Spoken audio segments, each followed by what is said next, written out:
Hey guys, welcome to Lovecast the podcast reviews. Today we're going to be reviewing Oxygen the series. I'm your host Alexa, and with me are my co-hosts Pixie and Kayla. Hey. Hi. Hello. So Oxygen is a 2020 Thai boys love series. It released on YouTube last year, and all of the episodes are free to watch on the production company's official YouTube channel. And it is a story of Solo and Gui. Solo is a freshman music student, and Gui is an engineering student. Can't have a BL drama without an engineering student.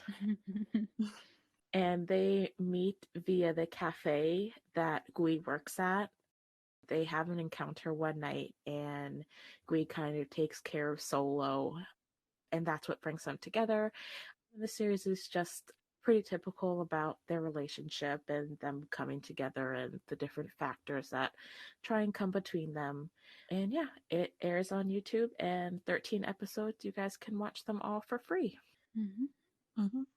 So, our general thoughts on Oxygen. I feel like overall I enjoyed this series, Mm. but the reason why I didn't like it is because even though there's so many good things about it, there's also a lot of outdated stereotypes and tropes that come into play that it just feels like there's no room for them anymore in BL. Like, for example, how the female representation goes down and Yeah. just the whole storyline with the doctors and Kim, which I'm sure we'll get into more. Yeah. It's just, there are so many random things that I don't know, like, it just really rubbed me the wrong way. But at the same time, I was like, overall, it's good. Yeah. But still, there's things that are holding it back, basically. That's Yeah. my general thoughts. I remember I thought it started off really good, and it, like, my first thought of it was that it's super aesthetic. Like, it's so Mhm. pretty. It Like, was the very prettily shot. sets, the clothing, everything was just pretty and very Mhm. well done. But yeah, like you said, the tropes in it, it's just unnecessary, especially the ones they added that aren't in the book. Mm-hmm. I didn't have high hopes for it because I tried to read the novel and I couldn't get through it. It was, I'm sorry, it was so boring. It was such a boring novel, so I just couldn't get through it. And that's just like a personal thing. It's too slow paced for me. And but when it aired, it really like pushed my expectation higher because the first few episodes were so good, but then it just went downhill, to be honest.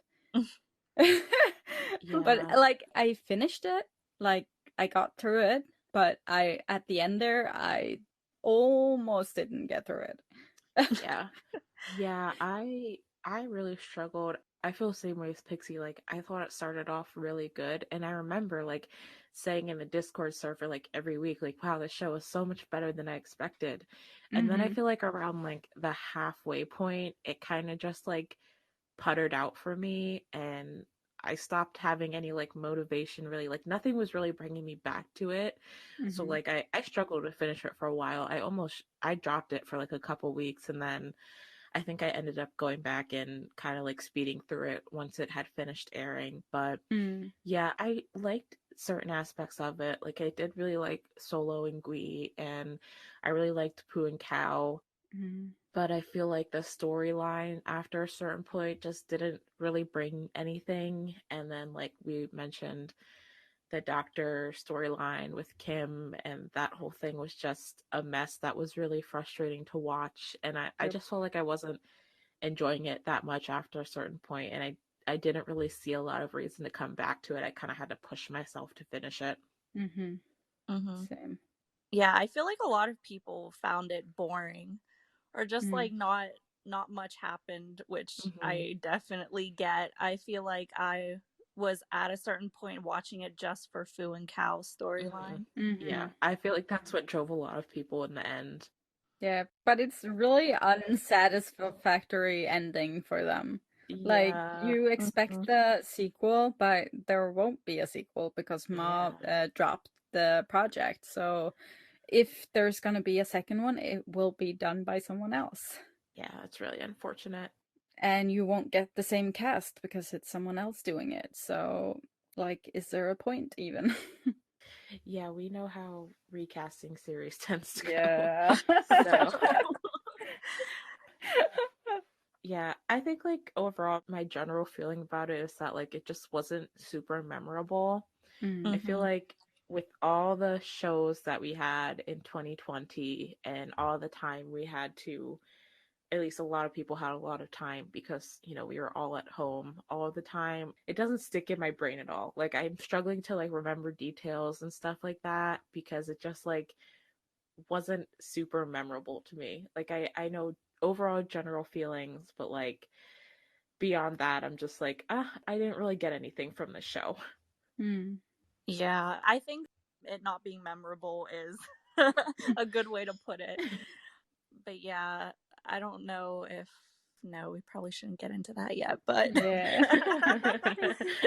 it just I don't know, like I liked it a lot more than I expected to also, Hmm. but I don't know. I didn't read the novel, so I don't Hmm. entirely know how it compared to that and if it really was very boring, which I believe you, then I've heard a lot of people say the same thing. So, but I don't know.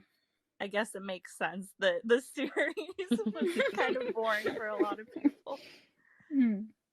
All right, so what would you guys put your rating of this show on our 1 to 5 scale? I'm at a 3. I feel like, okay, like it's if you don't have anything else to watch, then you could check it out. It's not that bad, but Yeah. yeah, if you have anything else to watch, just watch that first. Mm-hmm. I think I would also give it a 3 because, like Pixie said, it's really aesthetically pleasing. Mm. And if you just watch it for the way it looks and like the sound quality and camera and stuff, then it is really well made. But the storyline just isn't entirely there. Like, Yeah. there are Mm, a lot of conflicts that are introduced that are resolved so quickly or like never really resolved. yeah, And then you're left wondering what the point of certain the whole things was thing. at the Yeah. end Yeah. of the story. So Yep. yeah, definitely a 3. I think it is worth watching if you have free time, but Hmm. don't go out of your way to watch it. Yeah. Yeah, I think I'm also sitting at a 3. Like you guys said, it definitely does have its redeeming aspects. The secondary couple, Pukao being one of them, and I do think Solo and Gui were, for the most part, like a decent couple, if you know, a bit on the boring side. But yeah, I think it was kind of just overshadowed by some of the unnecessary like stereotypes and conflicts that they tried to bring in to create more drama, and I think that that just didn't have the effect that they wanted it to. It Hmm. ended up being more of a negative thing for the drama overall. So yeah, I would say meh, it's a 3. It's not the worst thing I've seen, but you know, there's a lot better stuff out there. Yep. Mm-hmm. All right, so from here we are going to jump into our more detailed spoiler-filled review of the series. So if you're watching on YouTube and you want access to that, you can find it over on our Patreon at the Lovecaster tier and above. And be sure to comment what you thought of this series and if you have any recommendations for stuff you'd like to see us review in the future.